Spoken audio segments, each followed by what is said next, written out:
Welcome. My name is Fred Sandoval. I'm the Executive Director for the National Latino Behavioral Health Association, NALBA for short. Thank you for joining us today for our Plática called Take Action LA County. With me is our esteemed co-host, Ana Chavez Mancias. She's NALBA's Program Director. She'll be introducing herself shortly. NALBA is a nonprofit agency dedicated to the well-being of Latino individuals, families, and communities throughout the country. Our mission is to address the disparities and barriers affecting the behavioral health of Latinos. Today, we're excited to present our Plática series called Take Action LA County on reducing stigma and connecting to community mental health resources to help those who seek help and recovery. I want to say plática is the Spanish word for conversation. So today you're going to be part of a wonderful conversation. So just kind of imagine sitting with your abuelita and having a cup of coffee and you're having that kind of conversation, right? It's always heartwarming and it's something you always leave home saying, gosh, I wish I could have my grandma live with me, right? Because, you feel so touched by how inspired you are by her. So we also know that this is Mental Health Awareness Month. So we want to acknowledge the importance of today's conversation in light of the national movement to bring greater awareness about mental health resources. Having said that, we would like to thank the County of Los Angeles Department of Mental Health Services for making this series possible. Each month through June of this year, we'll be hosting a live Facebook Plática, and these live pláticas get recorded. So we're going to get to share this with even a broader audience. As you know, this is an opportunity for us to introduce presenters, individuals who from LA County have been doing the most critical work of providing mental health resources and services to the residents of LA County. The work that they do every single day to help those of our residents, our families, and our communities to gain greater wellness is something that's remarkable. So we want to acknowledge our speakers in that way. So as we kick off this plática, I'd like to turn it over to Ana Chavez Mancias, who is going to introduce herself, our speakers, and then after the introductions, I'll just say a little bit of something about the first set of questions. So with that, Ana, please, if you could introduce our presenters and yourself. Thank you. Thank you, Fred. Hello, everyone. My name is Ana Chavez Mancias, and I am the Program Director for the National Latino Behavioral Health Association here in Los Angeles area. I live in the beautiful city of San Dimas. Prior to my work with NALBA, I worked for Pacific Clinics for over 19 years, providing bilingual and bicultural mental health and substance abuse services to children and families. Now, allow me to introduce our wonderful guest. I am super excited to be here with them today. And as they say, ladies first, so I'm going to start with Ana Siguenza. She is the founder and MAT director of Turning Point Family Resource Center. She has 10 years of experience working in the mental health field and is a Fuller graduate. She is bilingual, bicultural, and a certified domestic violence group facilitator. She has been happily married for 22 years and has 3 children. She believes in maintaining families together. She's determined to help families in need to overcome trauma and bring hope to them. She's determined to provide tools and resources to create a safe space to raise a family. Welcome, Ana. Douglas Yost is a licensed marriage and family therapist working at Haynes Family of Programs and David and Margaret Home as the Vice President of Therapeutic Programs. With over 18 years of experience in the social services field, Douglas provides leadership to various programs supporting youth and families in need throughout the Los Angeles County. His areas of specialization include social service leadership, development, emotional intelligence, and trauma-informed organizations. Fermin Salas, who's also our guest today, is a licensed therapist at Haynes Family of Programs and David and Margaret Home, with over a decade of experience working with teenagers, adults, couples, and families. Fermin Salas has a diverse personal and professional background, enabling him to meet clients where they are emotionally at various phases of life. Fermin takes a trauma-informed, humanistic, cognitive, behavioral, and compassionate approach to working with clients. Fermin is bilingual in English and Spanish. Ana, thank you very much for introducing our guest, and we're ready to get started. So, Fermin, Doug, Ana, are you ready? So, we'd like the listening audience to know a little bit more about you, something that you'd like to share. I think it's always nice to, when we introduce ourselves, to let people know a little bit more about ourselves. And so, I'd like to ask if you could each just take a moment to say a little bit more about yourselves, something that you'd like the listening audience to know so that they can feel as if though, oh my God, I feel like I know them, right? And so, as Anna said, we're going to start with Anna. So, Anna, please, if you could say a little bit more about yourself. Awesome. Thank you so much for having me. It's a pleasure to be here. And as Anna shared a little bit of who I am, but I wanted really to input something out of my heart. I'm married for 22 years, right? So me having a family, that stability that I'm sure many are working for, it's really in my heart to go out there and really help the families to bring hope to them and let them know, hey, it is possible. Myself growing up from a dysfunctional home, coming from a home of domestic violence for all my life until I was older, me being a survivor of abuse as well, really helped me to have that compassion for others. And coming from this home, I'm determined to make a difference. I dropped off from school when I was in high school. I was told by someone that very close to me that I was not going to be able to be nobody because I didn't have papers. And I dropped out of school. I believe it. I said, well, this is an authority figure for me. They know what they're saying. I'm going to drop out of school. And I started working, making my life, trying to survive, life at the age of 18, 19, 20. And it took years. At the 21, it was a turning point for me. And that's why I name it my agency Turning Point, because it was a turning point. I needed to make a U-turn. I needed to make a difference. I needed to start to believing in myself and to say, you know what, it is a chance. I just have to believe it. I just have to work through. And it took me 10 years for me to say that. So it wasn't easy. It wasn't just from one day to another. It took me 10 years to say, hey, there is a possibility. I went back to school at that time. 10 years after, I was already 26 when I started going back to school. And literally went straight, got my high school diploma, got my bachelor's in a year and a half. Then I got my master's, and turning point came, 3 years ago. And I believe it. And I said, you know what? I got to do something with this. I got to do something with this. I have to share with others. I have to bring hope to others. And this is why it's the heart of it. It's heart of it of me being an example, a role model, bringing hope to others. There's so many people that come to me being abused, growing up at a dysfunctional home, feeling lost. There is no hope. And just me presenting myself to them and say, hey, if it was possible with me, it will be possible for you. And I work really hard to do that.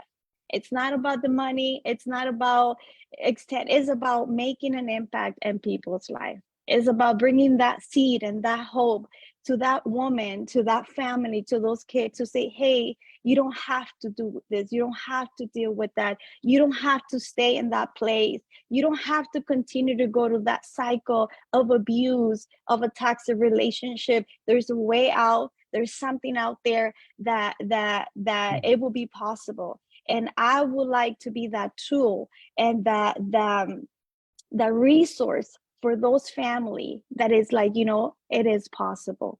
And me being married to 3 years with the 3 kids, I have a 20-year-old, I have a 14, and I have a 10-year-old busy mom. And I just want to model them as well. I just want to give them that model to them. So that's a little bit of who I am.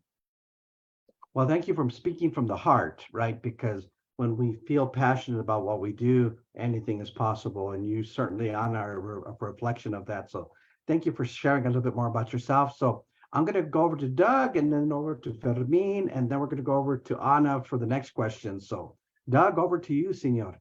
Great. Thank you. Thank you again, Fred and Anna for welcoming us. So a little bit about myself as well. Similar to Anna, I've been married 22 years. Have two amazing kids that aren't really kids anymore.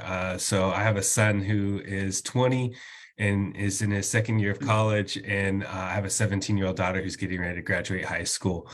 Similar to Anna, this is a passion to come alongside families, children, in various different stages. Having grown up in a place that I would say I have various different privileges that I am very grateful for, and wanting to be able to partner along with others, and to be there with them, to walk through that journey with them.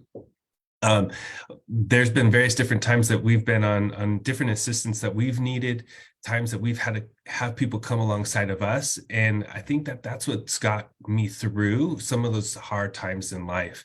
And I wanted to be able to come alongside other people as well. And so working with children, working with teens, that was very much my focus for the majority of my career was teenagers. And teenagers have so many different things that they're going through and various different challenges. And realizing that even young adults in their 20s, it's not any easier. It doesn't magically change. And so being able to walk alongside various different stages of life and be able to come and be there, and see that really all of that change, all of the things were really inside of them. And I find that it's really nothing that I'm doing. It's all within them. It's just helping to come alongside and see that flourish in them and allow them to thrive. And so kind of taking the various different experiences that I've had to come along and hear and validate and just work to meet those needs, and then see them launch and just grow is really kind of where I'm at in kind of what I do on the day-to-day, and the love I have for people in general, and I'm so grateful for it. Wow, that's awesome. Doug, all I could say is, if I were somebody in the age group you're describing, I'd want to go see you. You know, you emanate that kindness and that receptiveness, right? And you know, that's really part of the building trust and rapport with the people we serve. So we're going to be very interested to hear a lot about the services you offer and the way you engage with the populations and how can they get hold of you. So we'll be coming back to here shortly, Doug, for more of that kind of detail. But we cannot, of course, omit our colleague Fermin Salas, who would like to ask him to say a little bit more about himself, and then we're going to go over to Anna with the first set of questions. So Fermin, over to you. Hi, good afternoon, Fermin Salas. I'm here. What can I say about me? What I can say is I'm an immigrant from Guadalajara, Jalisco. I came when I was 17 years old, crossing the border as an illegal, right? And finding a lot of struggles, coming to a new country, leaving my life behind, right? Dropping from high school as well, right? And I was tired of going to school. I said, no more school for me. So finally, when I came to this country, I started having all sorts of jobs and started all the way from the bottom, like, you know, and as landscaping, that was the only job I could get when no documents back then, right?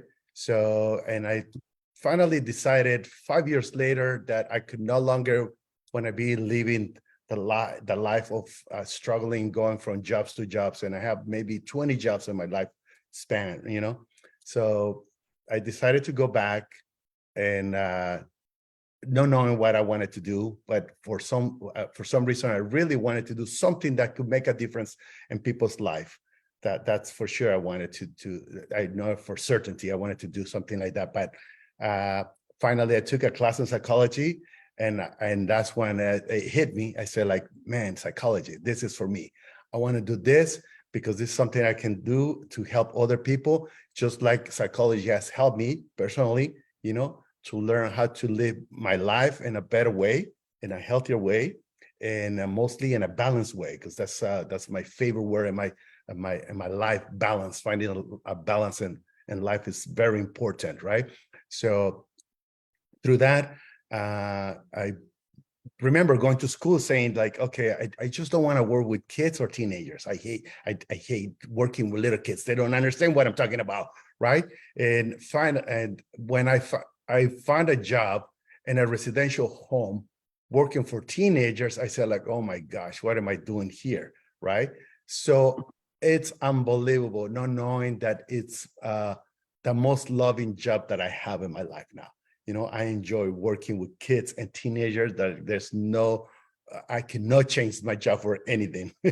so I've been working with teenagers for over 15 years now, and I cannot change it for anything in the world.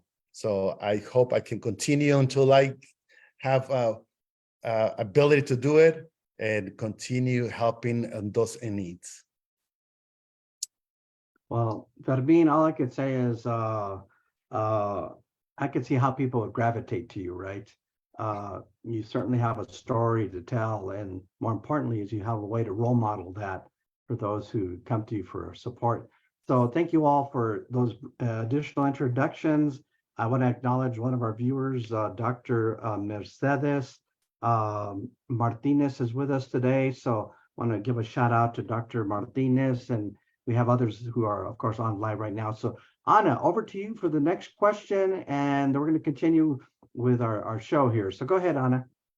Thank you, Fred. So our next, our first question is, can you tell our listening audience about the services provided by your organization and who you serve? And again, I have to say ladies first. So Anna, can you tell us a response to this question, please? Yes, ladies first. Okay, so we are a mental health agency that provide services to our community. We do serve to the all Santa Clarita and San Fernando Valley, and now we also serve the LA County, South Bay area as well. So we provide services, individual counseling, family sessions, co-enjoying sessions, and we also provide support groups to families in need, parenting classes, anger management, domestic violence, sexual awareness class. We also do domestic violence for batters. So we have like a whole combo of services to our community. Most of our clients that we serve have an open case with DCFS, right? When they are going to court, the kids have been removed. So we really help the families to provide the tools they need, either to maintain their family together or to get their kids back. So we really work with them through that process. We go to court with them if they need to. We prepare them for court. We part of their meetings, reunification meetings. We help them, especially to our Latino communities. This is new for them. They don't know what's going on. They don't know why this exists. So we really educate them to help them to understand the process. They're in the system, but you don't have to be there. So we really help them through this process. Pandemic came and it was very difficult for many. So mental health was, it really pushed everybody to break the stigma and to say, hey, this could happen to anybody. There is so many things going on, people getting sick and people, passing away and people grieving and not knowing how to do that. So turning point was there through this process. Thank God that we were able to continue with our service. Thank God for Zoom, right? That we're able to do this together through Zoom.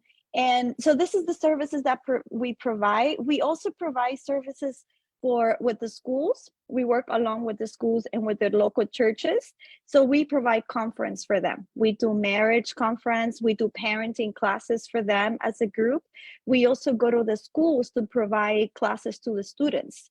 We talked about depression, anxiety, give them the tools that they need to overcome those period of seasons or crisis that they're going through. And yeah, so we do many things. We work along with the community. We wanted to expand. We just launched and opened our new location in Torrance. So we're looking forward as well to work together on this South Bay area. And we're here to impact. We're here to make a difference. And we just wanted to make sure that the community knows that we're here, that we can do this together, and let's break the stigma.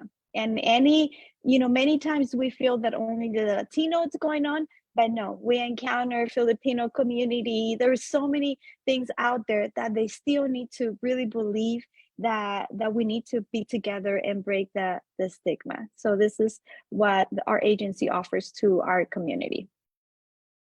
Thank you for that, Anna. That's wonderful to hear about all the great services that Turning Point Resource Center is offering to our communities. Doug, same question for you, sir. Great, thank you, Anna. So between Haynes Family Programs and David and Margaret Youth Family Services, we have an array of different services and things that we provide. I'm going to save some of our mental health components for Fermin to talk about directly. But the different services that we provide, we do have some transitional housing services that are largely for children that have been in the foster care system. We know that there's a high homeless rate amongst children who have been in the foster care system. And so we provide transitional housing and supportive services, which does include mental health services to children who are coming out of the foster care system. We also have a foster care agency as well. And then we provide shelter care and long-term foster care for unaccompanied minors that are coming across the border or in various different methodologies coming to the States that don't have a family member with them or a supportive service for them. And so we do shelter for them and care for them and then get them connected and provide the various different supports. And then we do have our mental health services as well.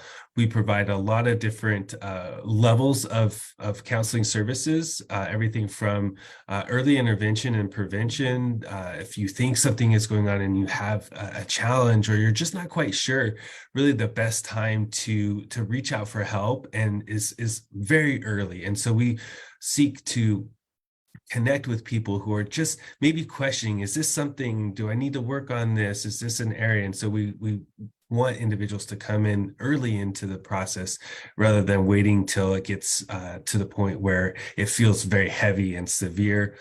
We do also have our community-based programs. We do a lot of community research, a lot of community resources. We go out to families in need. We meet them where they're at out in the field, and then we have our intensive populations. I'll let Fermin talk a little bit about the services, the direct kind of services that he provides for Haynes and David and Margaret. Fermin. Yes, as Doug mentioned already, all the programs that we provide and David and Margaret, my duty there is I'm still in the trenches. I love being in the trenches. I work in the community-based program where we provide services for the Pomona School District. So we receive most of the referrals from Pomona School District, as well as walk-ins. Whoever comes to the office can receive services as well. What we do is we follow the kid, where he's struggling, if he's struggling at school, he's struggling at home, we attend to the home, provide the individual therapy. And sometimes, for the most part, we need that support from the family to help us, to be successful. So pretty much we involve the whole system, which is parents, grandparents, uncles, anybody that it's living in the house, which could be of influence for the change of our client. And also we attend to the IEPs, to follow on the importance of the academics for the clients as well. So that's pretty much what I've been doing for the past 10 years at David and Margaret, providing the services in the community, right? So that's it. Thank you, Fermin. Thank you for elaborating on specifically on the services that, the program that you work with, right? That's really important. So thank you for that. Fred? Well, I was excited to hear about the work you're doing in the community because it really speaks loudly to the connection you have with your community and the opportunities and the resources. So I'd like to hear a little bit about what this really looks like. Right? How is it that people come to your agency to seek help? Doug, you said something that reminds us, right? The earlier we go in, the better. So how do families know when to go in and how should they go in and who do they call and what would mean early compared to later? Because here's a resource that's incredibly powerful. Here's a family in need, but how do we connect those and how do you connect those to your agency? And I'd like to hear Anna and Fermin kind of add to that, because how is it that you make that magic stew work? How do you bring those two things together and how does that really work? Well, it works. It takes a team to do this, right? I think working as a team, that this is about others, is not so much about us. And I think that really makes a difference when it comes to reaching out to our community. So the clients, many of our clients that comes to us is by referrals, right? From the different agencies, that if I don't have it, I'm going to send it to whatever they have, the services that they're requesting. So besides that, the referrals from DCFS or from Family Preservation Program, that also we get the referrals. Mental health agencies as well. For the regional center, we get those calls, and along with the social media, our website, they can reach out to us by making a phone call. We're just a phone call and email away to go back. But again, I think it's more of working as a team. You know, if we don't have it, I make sure, like for example, Doug was saying about housing, right? Housing is not something that we do, but we are a resource center, which means if I don't have it, I'm going to make a call. Hey, I have a family. They don't have a place to stay. And we reach out. There's a lot of people that comes, we don't have food, we don't have clothing, and we work along with other agencies that they're willing to help. You know, I remember this family that were in need on beds. They didn't have beds for the kids. They were sleeping on the floor. And it would just breaks my heart. I'm like, I got to do something. And I had to do my research. I need to make a call. And we were able to provide beds for them. We were able to provide the cribs, exactly what they needed. So I think working as a team with others, that's what makes a difference. Wow. Well, that's a great example, right? Basic needs, right? And one of the things is eating, food security. How do we know that our kids are going to have something to eat every day before they go to school? The parents worry about that. And if they don't have some of these basic things, it's going to impact their well-being and their mental health. So thank you, Anna, for kind of articulating how it is that you see a need and you fill that gap, but you do it within the scope of what your mission is. So that's excellent. Doug, so how do you make that connection? How does that all come together for you at your shop, right? There's people out in the community who need support and assistance because of what they're experiencing. But then how do they get to you? How does that connection really work? I mean, give us an example of what that might look like. Yes. So there's so many factors that go into it. And I agree with Anna in the sense of being a team and really reaching out. To go to your question earlier, Fred, I think when you're starting to even ask the question of, do I need to talk to someone? Is this something I should do or shouldn't do? Typically, that's probably a good indicator to say, yeah, let me just reach out, even if it's just for 1 or 2 times. And so asking that question early on, typically then we go, oh, no, I'm okay. And so I think if you're asking yourself that question, should I reach out? The answer is probably yes. And it may be that it's just as Anna said, it may be just getting you connected with somebody else that's even a natural resource for you or a natural connection and just helping there to be somebody that comes alongside of you. We do get a lot of our referrals through our local school districts as well as different community outreach events that we do. A lot of referrals come from another individual. And so to link that is if you have a family member or a friend who you see is struggling, is reaching out saying, hey, let's go together. Let me walk along with you to this place. And so as Fermin said, we do have walk-ins and the availability to just walk into our facility and say, hey, I need support. And if it's not something that we're able to provide, our team will come alongside of you and say, here's another place, or here's something else that you can do, and then follow up to make sure.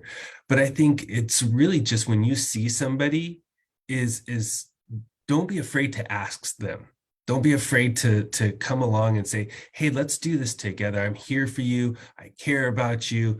And maybe I'm not the right person, but let's find the right person together. That can come by a phone call, an email, like I said, a walk-in. There's a lot of different ways, but I think it's joining together as a community, breaking that stigma, not being afraid to even just ask. Is probably the first and biggest thing that we can do to get individuals in to receive the support they need. And then we partner together with other agencies. Again, as Anna said, if it's something we can't do, let's make it happen. Awesome. That's awesome. Well, Fermin, maybe you can add kind of a perspective about in your years of experience, what that looks like. And please add something about what that must be like for people who have what's referred to as limited English proficiency. That word's going to change here soon, by the way. But we're probably going to steer away from using that phrasing, by the way, which is good.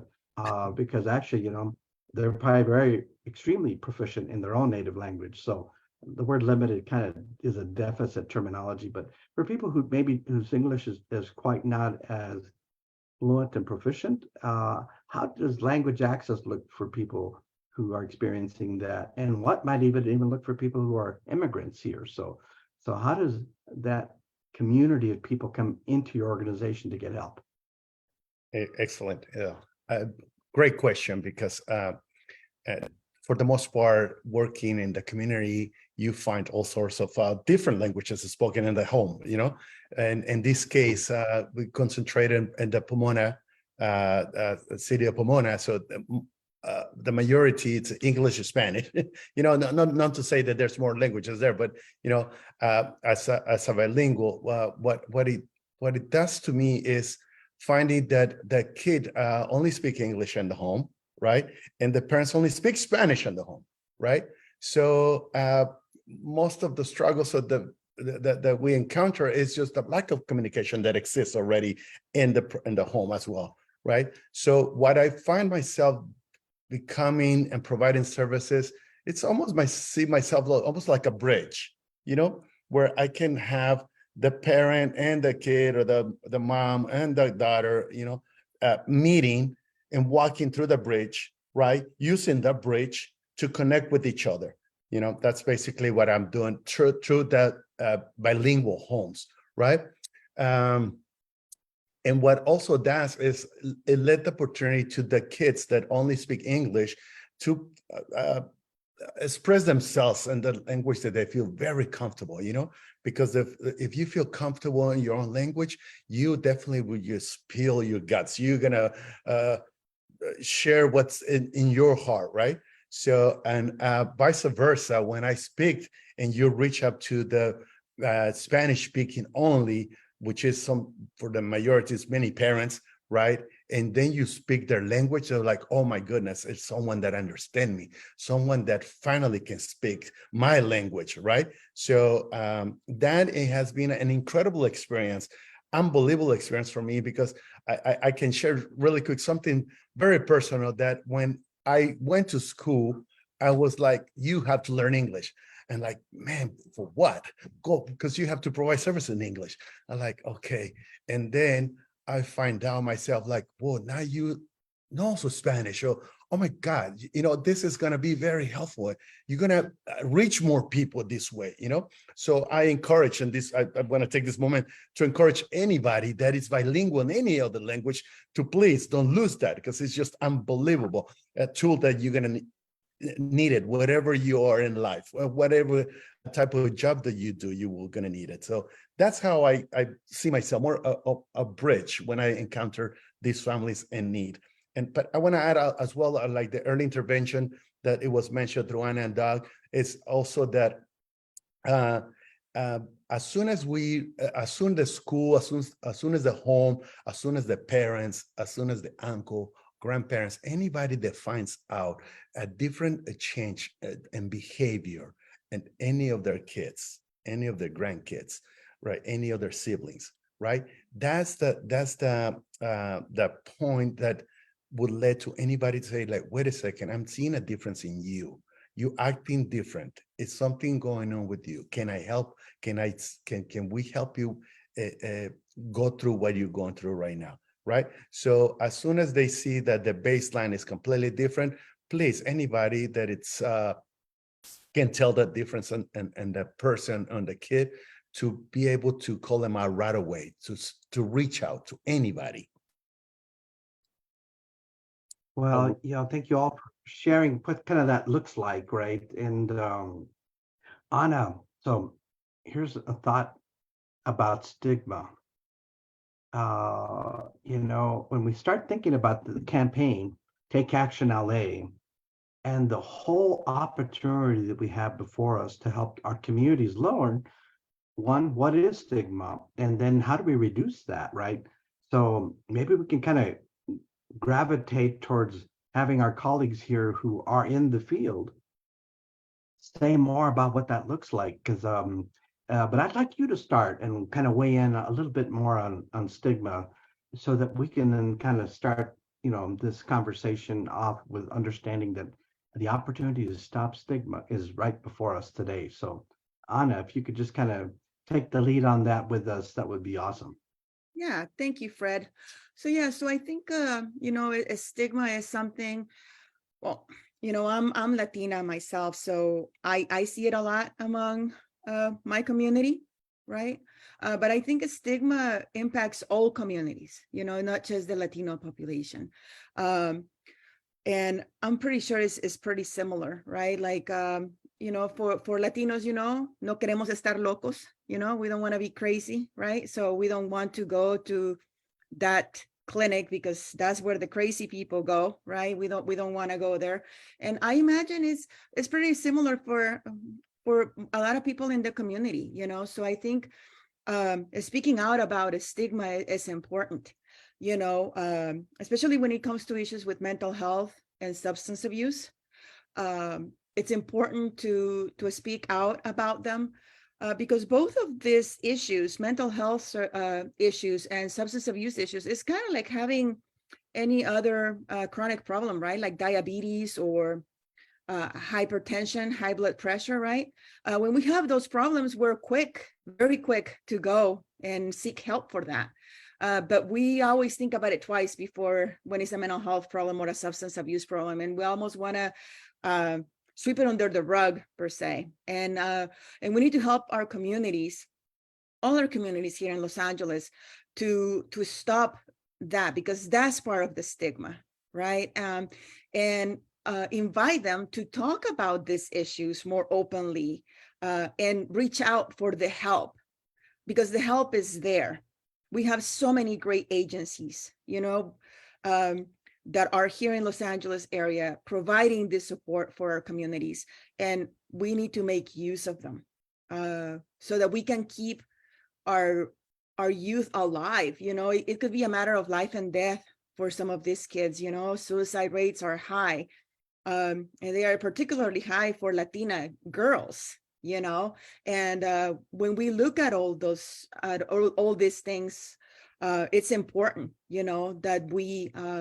that we get the help that we need for our kids, for our grandkids. Like Fermin was saying, if you have a grandchild or a child that you see them acting differently, take them in for help. You yourself might need some help, right? Maybe the child is displaying certain behaviors that are just so difficult to manage at home. As a parent, you also need that support. So it's not just for you, it's for you, for your family, for your kids, whoever needs the help. So I think that's what I want to start with. We need to get the word out there that it is important to seek services in mental health and substance abuse for all of our communities. That's awesome. Well, you speak from a place of influence and experience, having been in the field for so long, and how, as you've understood what's happening in our communities. And so maybe we can ask our colleagues if they can share a success story where someone came into your organization and left in a better place. So let's what do you think, Anna? Ask our colleagues here if they could share a success story, because in part, there are so many successes that we lose sight of it because it's not the thing that makes the headlines, right? It happens quietly in our community. It happens every day. More and more people are entering into recovery. More and more people are getting access to services. We are at a point where now we have more mental health resources in our nation than ever before, but there is a need that is as great as ever than before. So, but I'd like to hear a success story. So if each of you could share a success story, and then that'll take us to what will be the final question on us. I'll have you do that last question for a takeaway. But Ana Siguenza, again, thank you for joining us today. And I hope that when you finished and concludes today's Plática, that you're going to share this with all your colleagues and all your friends and all the people you know, so we could keep getting the word out, because part of that is you're an influencer. And more importantly, people have seen the work that you've done. But share a success story with us so we can, bring to attention and to the light what Yes. it feels like to have someone succeed when they came to you for help. Yeah, no, thank you. Thank you. I think that's going to be the key. Like you said, spread out the word to break the stigma. We have to talk about what we normally don't talk about it. We choose to hide it. So I think this is going to be a key for us to spread out. And, thinking about the story, there are so many stories, being in this field, any little change that you see in someone, a child smiling, someone just having that spark of hope, it really fulfills my heart. But there's so many stories, but I'm going to share, there's this story of this woman that she was going through domestic violence for many, many, many years. And she was not allowed to buy her food. She was not, she was even getting that help for food, and the husband needed to grab that food, the car for her, because she was not allowed to do that. She had 5 kids, and in order for her to feed her kids, she needed to do something with her husband. He would be with her husband or go an extra mile. And I remember she told me something that it broke my heart. She told, Anna, in order for me to buy shoes for my son, I have to be with him. In order for me to grab a plate and go get food, I need to do things that I don't want to do. And that really impacted me. And I determined myself to say, I'm really going to go an extra mile with her, and just bringing value to her and helping her and understanding that you don't have to stay there, because coming from a home, right, where like, no, you have to be married forever, or even from a faith-based, right, Christian based, no, this is your husband, you have to be with him, it doesn't matter what you go through, that's not a reason for you to get divorced. And really, I walked with her through this process. And I remember one time she came back to my office and she talked to me. She's like, Anna, I thought I was never going to get out of this. I thought I was going to die there. I thought that was my life, and I didn't have no other choice. And she was like, thank you for walking through with me, because fear is what holds them back. Being afraid of the unknown. That's all she knew. She knew this for so many years. There was nothing else. And when you are able and have the ability to help another person, to say, hey, there's something else for you, let me walk you through. And just seeing her with her kids coming back to life, for me, that was a plus. And she was able to move on from that relationship. She was able to have her family together. She was able to go back to school, because at that time she couldn't. And now she has her job and she has her kids together. And for me alone, that it just makes my heart happy, because if you can change one life, then that's what matters to us. So that's a story for me. That's powerful. Thank you. It reminds me of some material I just read the other day about how to disempower people, right? And you keep them from getting information, you take away resources from them, you really do things that really do them harm. And so I think what you're describing is, how do you empower the person who has that potential, and then how to redirect that. So thank you so much. Doug, over to you. Great, thank you. So I think when we talk about stigma and breaking that down, I do think something that's very powerful and kind of leads to my thought of a success story is in regards to vulnerability.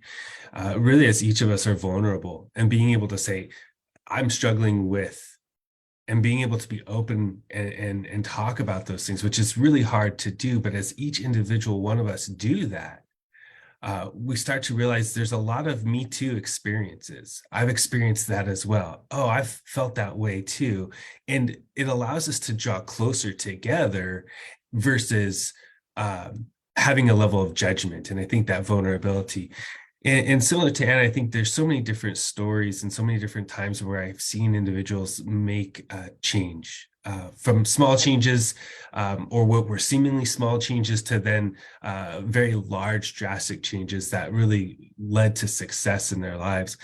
And I think of a young girl that I was working with. She was a teenager getting ready to graduate high school, and she was so uncertain of herself and her abilities. And in talking with her, she began to be able to be open enough and have a level of vulnerability to say, here are the things that I'm afraid of. As we talked about fear being something that holds us back often, she started to be able to describe those fears.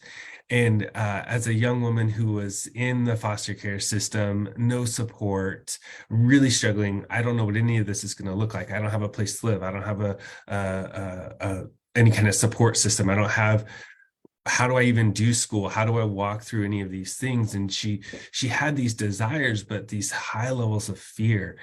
And in talking to her and allowing her to just say things, be vulnerable. And the shift I saw in her was when she was vulnerable enough to say, I'm afraid of. And then from there, she's kind of started to be able to work through what those fears were, and then how to challenge and how to tackle some of those heavy things. From everything from I have no transportation to no housing to no money to go to school to ending up at a university.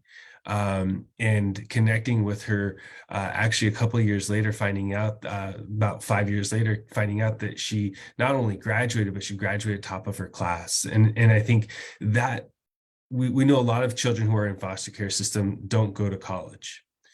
So to have her not only just go to college, but excel, find a guy that she then was getting close to becoming engaged to and moving into a career where she was going to help other people as well. I think that's kind of that success. You start to see a level of openness to say, I need help. Here's where I'm struggling, to then coming alongside others and being able to help them, whether that be professionally or just being who you are to care for other people. That's where I really saw the success, because I saw a change in cycle for her future and for her family moving forward. Oh, that's so beautiful. Well, when you were saying all of this, what was resonating for me was there's an organization, it's a federal agency, it's called SAMHSA for short. It stands for the Substance Abuse Mental Health Services Administration. So in the field, most of us know that, but for our listening audience, I want them to hear about it. But they refer to as 8 dimensions of wellness. And you were just describing all of those dimensions, right? Because in part, there's different aspects to our life that all contribute to our well-being. But more importantly, it's, as you were describing, is the steps of progress that the person was making in each of these domains, right? Very powerful. So that was awesome. And Doug, I'm going to go over to you, and I do want to acknowledge that one of our guests said, outstanding panel, exclamation marks. Thank you all for your candor and transparency and your dedication to families and children. And again, yes, thank you very much for being here with us today to share all of that. And so Fermin, we're going to go over to you to kind of tell us one of those success stories. And I know you probably have 4,000 of them, but I had to have enough time. One in part today, and then we're going to go over to Anna to kind of bring us home. So go ahead, Fermin. Excellent. Thank you so much. I just want to add about the stigma that we mentioned, because in the Latino community, we always say, like, I'm not crazy, right? And I remember every time someone tells me that, I say, like, listen, if you think you're receiving therapy because you're crazy, then I will be more crazier than you, because I'm trying to talk to somebody that is crazy. So I let them know, hold on, this is just something, it's a taboo. Like, this is no one said that because you receive therapy or go to mental health or you to go counseling, you're crazy, right? And I explained to them it's not any different from if you start seeing your belly's growing a little bit, what do? You go to the gym, so you try to take care of yourself physically, right? Well, if this issue is mentally, then you go to receive counseling, right? So that's how I deal with them, like, and trying to break the stigma that just because you go to therapy, you're already crazy. That's not how it works, But I want to add this story that when I received the referral, I was, to be honest, I said, like, what am I going to do? I don't know what I'm going to do with this client, right? This client was struggling because he was gay. And I said, like, what can I teach someone? Like, how can I help that person, right? So, but I went, and I went to find out what was the issue of being gay, right? Well, the whole issue of being gay in his family, it was the father. The father would not accept him. The father would reject him. The father would not allow him to be even comfortable in his own home, right?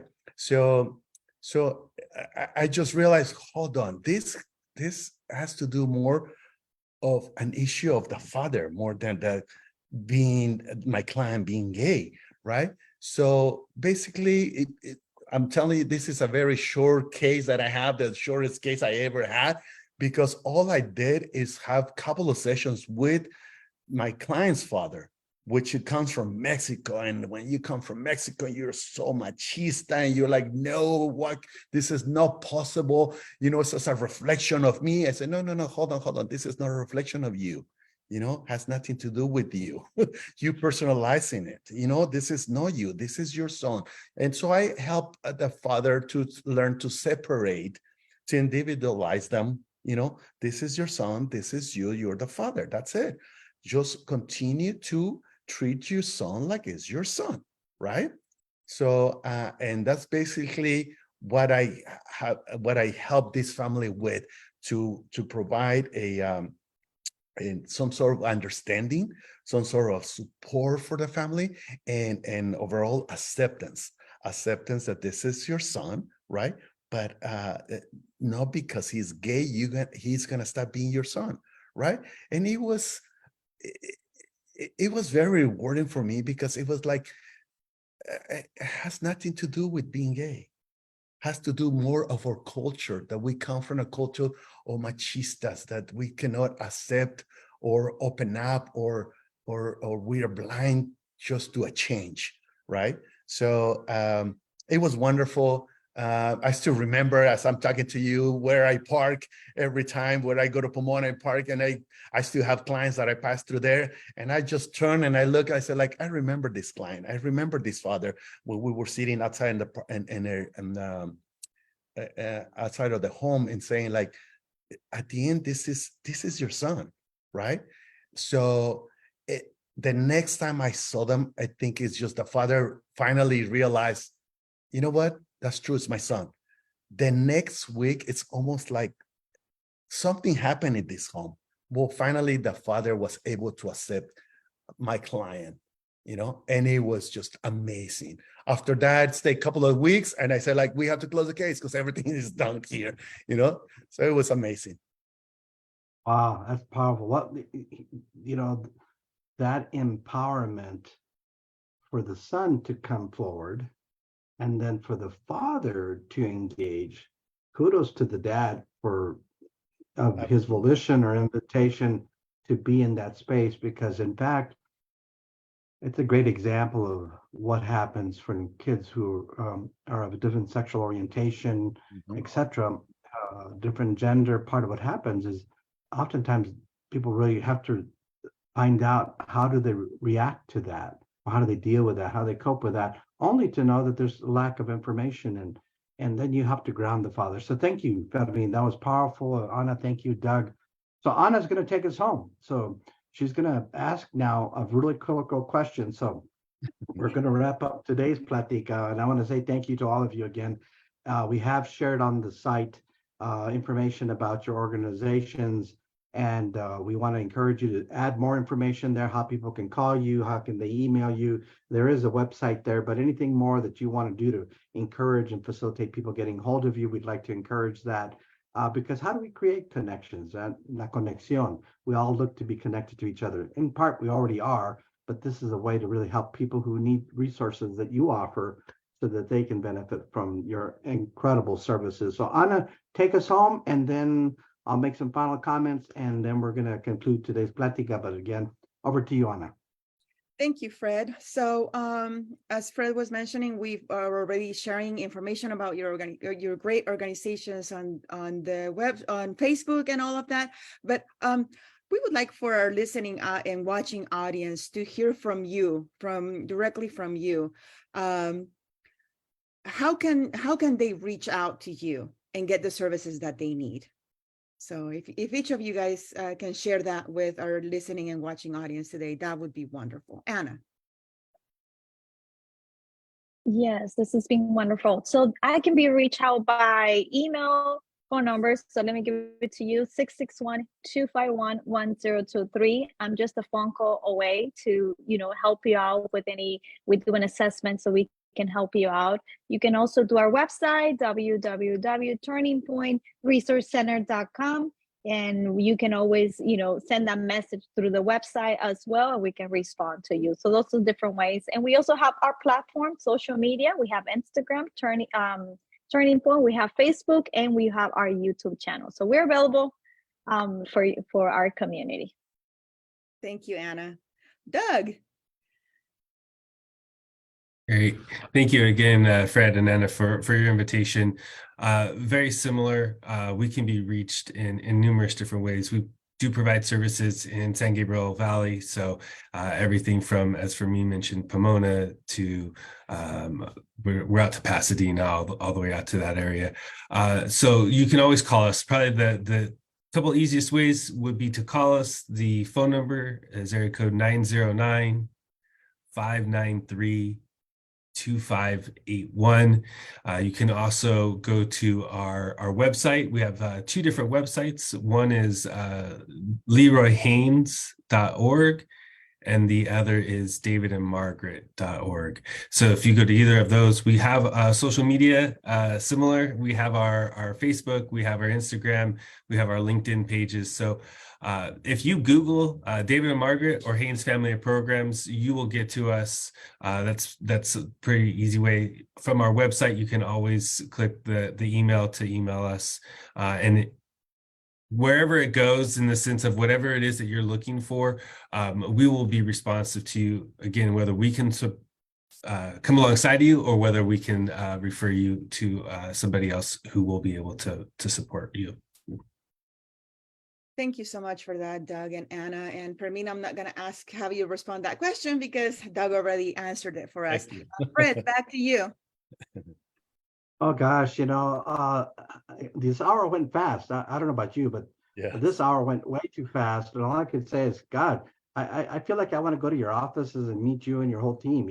So if it is that inviting to me, all I could simply say is that would mean that the people you serve would be very much welcomed in your space. And the department secretary for Health and Human Services, Javier Becerra, who's from California, by the way, recently said at a mental health summit, he said that one is he wants the doors to go wide open so we can provide and make available the services that are available in your agencies, and that oftentimes are supported by the federal government, right? Medicaid programs, as well as block grant programs.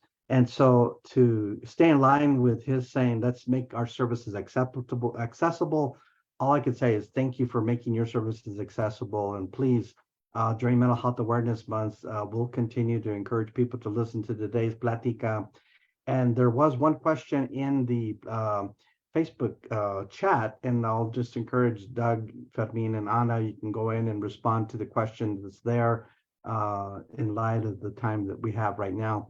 So I want to say thank you to the live Facebook audience that's here with us today from across the country, and particularly in Los Angeles and in California. Thank you for joining us today. We'll be doing these Pláticas between now and June 30th. And we'll be doing our next Plática tomorrow, right? At this same time tomorrow, and that program will be in Spanish. So we'll be welcoming our presenters tomorrow. And again, thank you all of us for joining us today. And we will look forward to seeing you at some time in the future. Fermin, muchísimas gracias. Thank you very much. Doug, Yost, thank you very much. And I guess muchísimas gracias to you too. Ana and Siguenza, thank you for joining us. Many thanks to you. And to all of you, thank you for joining me and Ana Chavez Mancia, your co-host. So we look forward to seeing you at the next Plática. Muchísimas gracias. Take care.